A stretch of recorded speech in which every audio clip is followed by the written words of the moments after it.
Salut tout le monde, bienvenue sur la chaîne de Synopsia. J'espère que vous allez bien. Aujourd'hui on se retrouve pour parler de la suite de ma pile à lire d'automne que je vous ai publiée ce mercredi. Il s'agit aujourd'hui de vous présenter les sagas en cours depuis trop longtemps dans ma pile à lire que je veux boucler pour cette année avant de débuter 2023 sur un bon pied. J'ai énormément de sagas en cours, mais particulièrement des sagas young adult que j'adorais et je ne sais pour quelle raison j'ai jamais lu le dernier tome essentiellement. Donc voilà, plus d'excuses, je me dis qu'il reste qu'un tome avant de boucler ces séries-là. La bonne nouvelle c'est donc qu'il me reste qu'un tome, la mauvaise c'est que généralement je me souviens plus trop bien de l'histoire et il vaudrait mieux que je relise les tomes d'avant. Je pense que vous comprenez, on a tous des sagas, pour je ne sais quelle raison, on les a toujours pas terminées parce que voilà, on est sur autre chose, ensuite on enchaîne avec un autre livre, etc. Et là j'ai vraiment envie de me dire que ça y est, je l'ai bouclé, je sais de quoi ça parle, je m'en souviens, et en plus comme ça je peux avoir un avis définitif sur la série puisque je l'aurai terminée entièrement, alors que là c'est des séries que j'aime beaucoup, mais je peux pas les juger vraiment à 100% puisque je ne connais pas la fin. Donc voilà, je vais vous présenter un petit peu tout ça, sachant que en termes de romans, c'est essentiellement du young adulte. Et voilà, j'ai essayé de vous présenter quelques petits mangas, mais il y a très peu de mangas pour lesquels j'ai tous les tomes et je suis encore en cours dedans et que j'ai arrêté depuis vraiment très longtemps. C'est un peu moins le cas pour les mangas et beaucoup plus pour les romans. La première saga que j'aimerais terminer cette année, et on va essayer de se la terminer avec Amélie et Marine, c'est Red Queen. Alors Red Queen que voilà, je connais depuis assez longtemps et je me souviens qu'on savait pas si ce quatrième tome allait sortir en France. Voilà, puisqu'il y a eu un moment donné dans le young adulte des maisons d'édition qui ont lâché pas mal de titres, sachant que voilà, Red Queen en grand format à l'époque c'était pas non plus très répandu. Je crois que ça l'est toujours pas vraiment, je trouve, en tout cas je trouve qu'on ne le retrouve pas souvent. Moi, il faut savoir qu'à l'époque que je l'ai lu, je pense que j'ai dû le lire il y a, je sais pas, 4 ans, un truc comme ça. Le premier tome, ça a été un gros coup de cœur, j'avais adoré. Le deuxième tome avait été une déception, même si j'aimais toujours l'univers, mais il avait été très lent et redondant. Et le troisième tome avait un petit peu rehaussé tout ça, donc voilà, je m'étais dit que j'allais conclure avec le quatrième. Et du coup, on avait attendu la sortie du quatrième tome, voilà, qui a mis un peu de temps à arriver. Et depuis que je l'ai, et ben voilà, je l'ai toujours pas lu. Je m'étais remotivée à le lire, donc j'avais relu encore une fois le premier tome. Et puis, vu que je devais passer au deuxième tome que j'aime le moins, ben voilà, toute ma motivation s'est envolée. Mais voilà, on va essayer de se motiver avec les filles. J'avoue que je suis pas sûre que je lirai le tome 2. Je pense que je vais peut-être passer directement au tome 3 pour me remettre dans le bain. Parce que, étonnamment, le tome 2, je m'en souviens assez bien vu que il m'a pas laissé un super souvenir.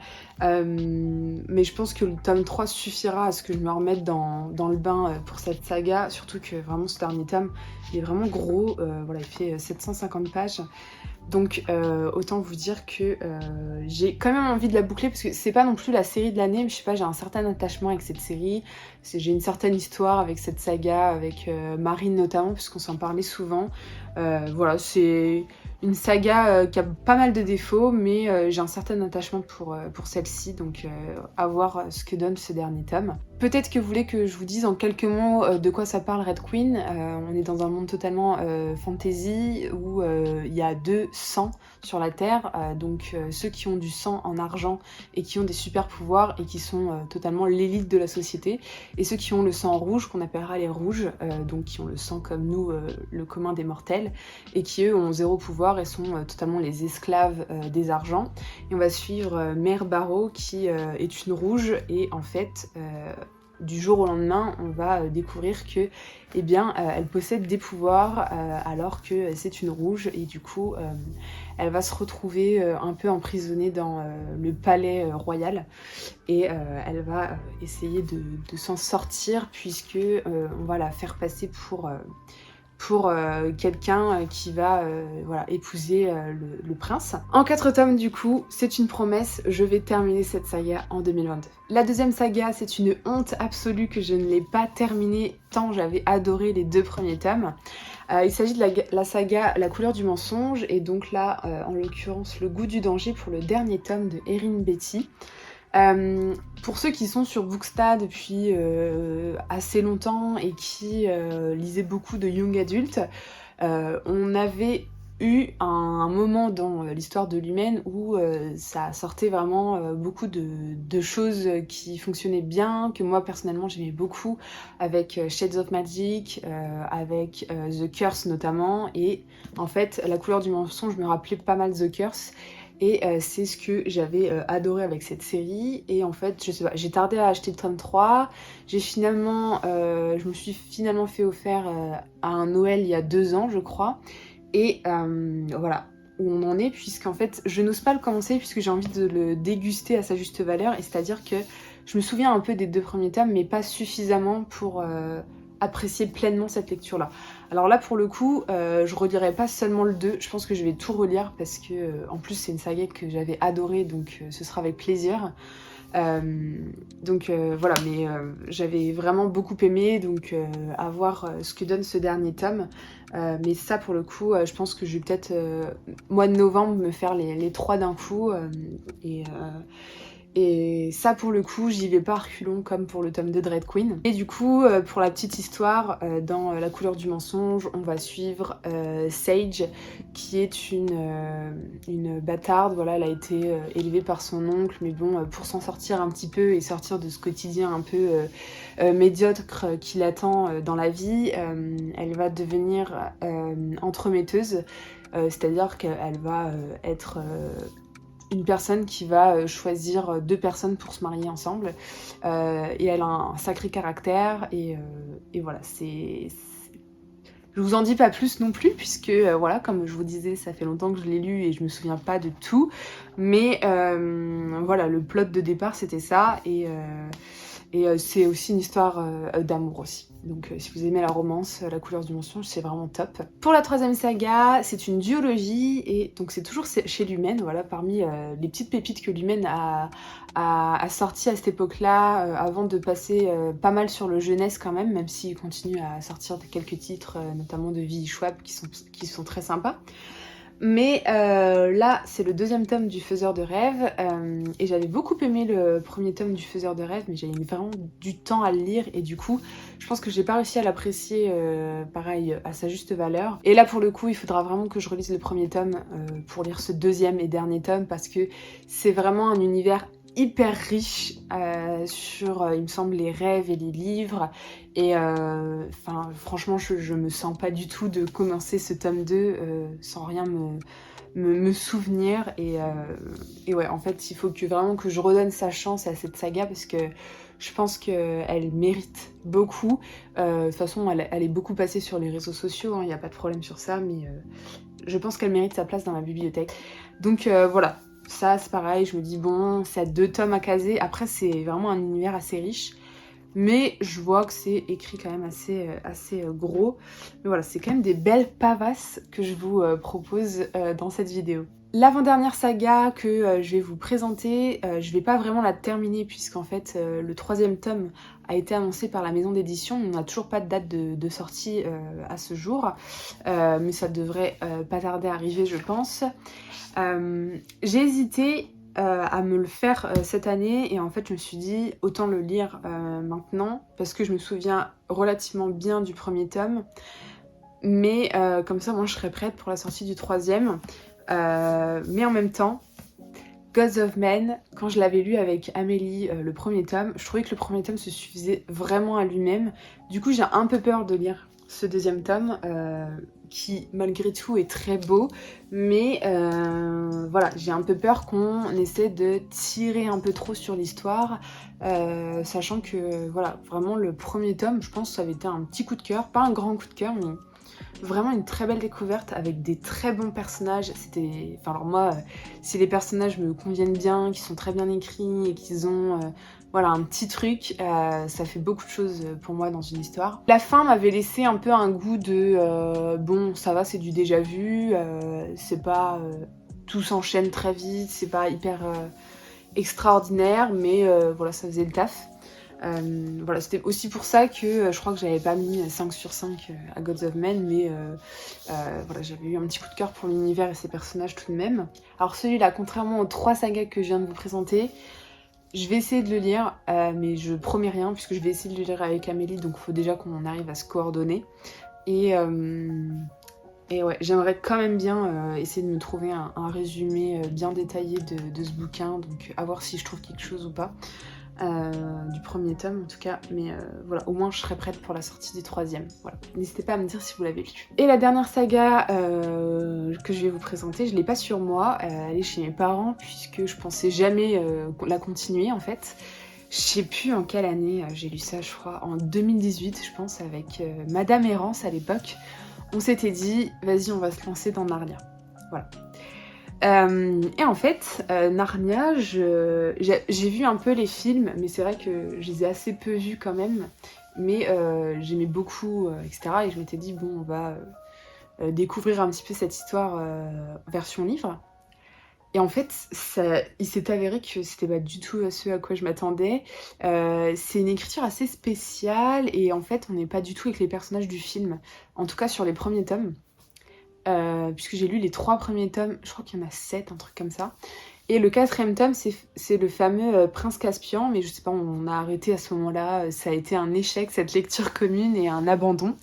J'avais vraiment abandonné en me disant, bon, peut-être un autre jour, et puis vraiment, c'est depuis 2018, je pense qu'on a lu ça, c'est resté dans les placards, et voilà.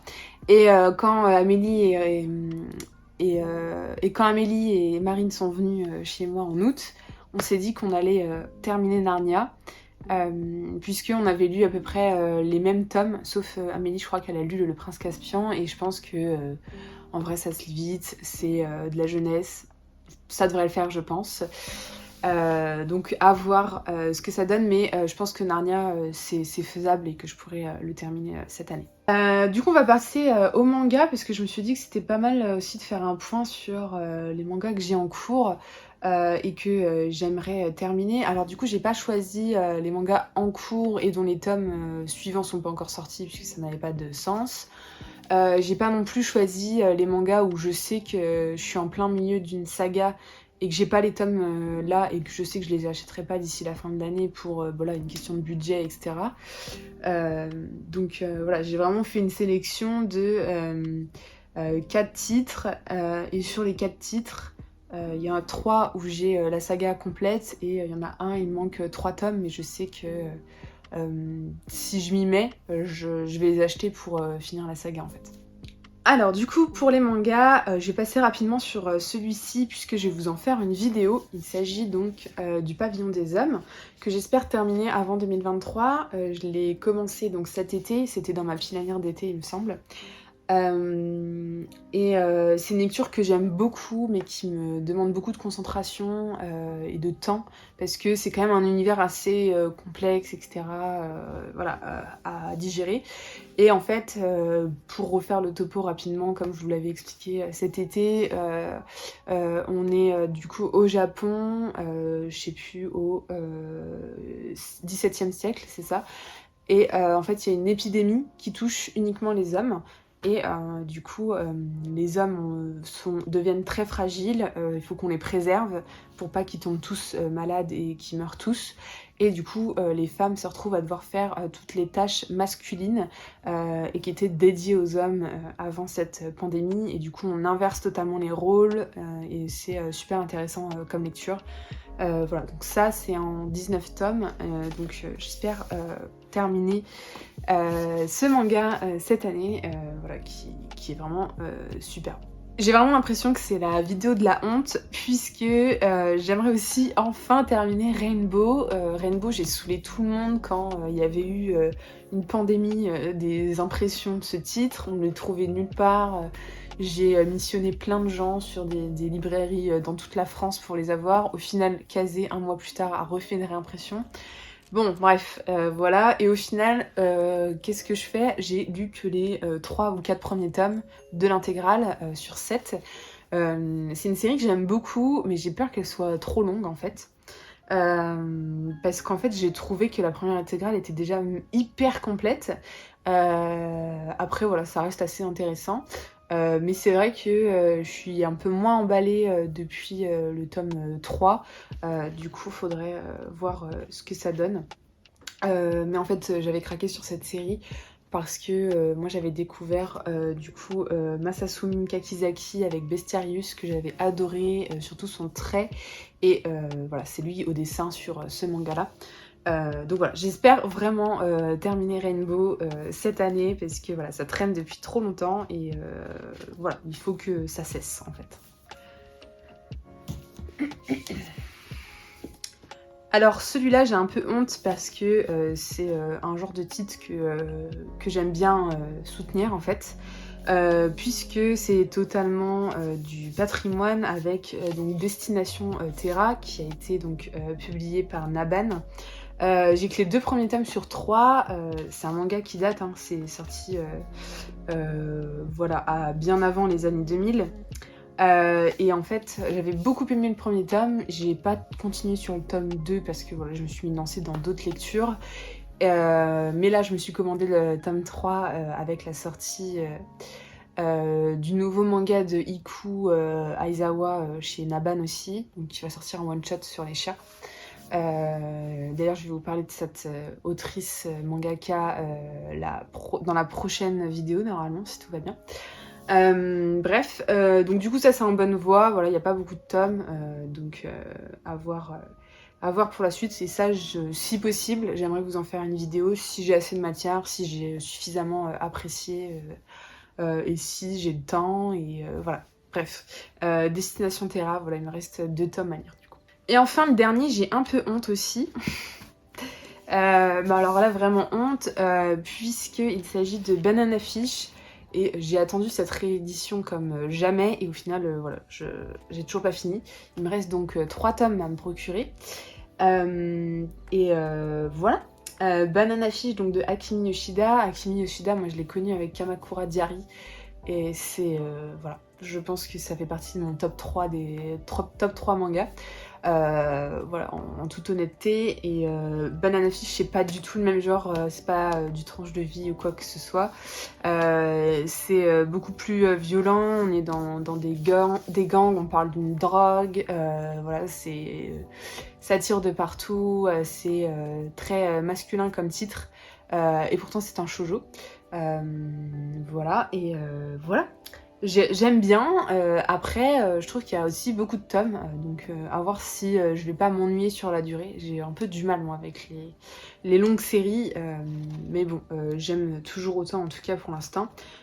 Et du coup voilà, Banana Fish, il faut vraiment que je le termine cette année si possible, et que je puisse me procurer Yasha, voilà, qui sort aussi en France, mais voilà, je me suis dit je me l'achète pas tant que j'ai pas terminé Banana Fish. Et bien voilà, écoutez, c'est tout pour moi. Je me dis que c'est une petite amorce d'une vidéo saga, toutes mes sagas en cours en fait, que je pourrais vous sortir, je pense, début janvier 2023 pour faire le point sur tout ce que j'ai en cours et qu'il faudrait que je termine.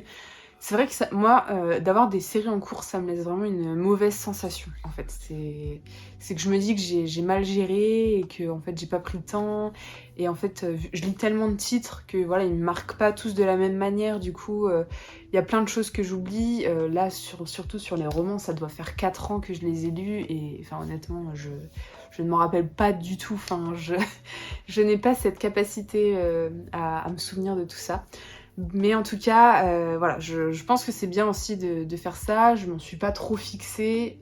Voilà, il y en a, je promets rien, mais en tout cas, Red Queen, la couleur du mensonge et le faiseur de rêve, c'est promis, je les termine. Et voilà, si possible, je vous en fais aussi une vidéo si ce sont des titres que j'ai aimés. Même si j'ai moins aimé, je pense que je vais commencer à vous faire des vidéos un petit peu plus tournées vers les sagas. Alors ce serait pas du tout comme un zoom sur, puisque les zooms sur c'est vraiment sur des titres que je veux mettre en avant, qu'on parle pas souvent forcément, et que voilà, j'ai particulièrement aimé, que j'ai eu des coups de cœur généralement. Voilà, c'est très positif les zooms sur, c'est forcément sur un titre que j'ai aimé. Là ce serait plutôt sur des updates de sagas terminées. Update, j'ai terminé Red Queen, update, j'ai terminé La couleur du mensonge, etc. Mon avis sur la série, la duologie, le faiseur de rêve, voilà, des trucs comme ça. Dites-moi si ça vous intéresse. Moi je trouve que c'est toujours sympa quand t'hésites à te lancer dans un truc, de recueillir plusieurs avis de personnes qui ont lu une saga complètement. Bref, n'hésitez pas à me dire si parmi ces titres-là, il y en a que vous avez lus, qui vous font envie, ou d'autres que vous avez détestés. N'hésitez pas à me dire aussi si vous avez des petits objectifs comme ça, des sagas que vous voulez terminer absolument sur une période donnée ou cette année comme moi. Voilà, n'hésitez pas à me partager tout ça, je serais ravie de vous répondre. Et moi, comme d'habitude, je vous souhaite de belles lectures et de bons visionnages et je vous dis à la prochaine vidéo. Salut!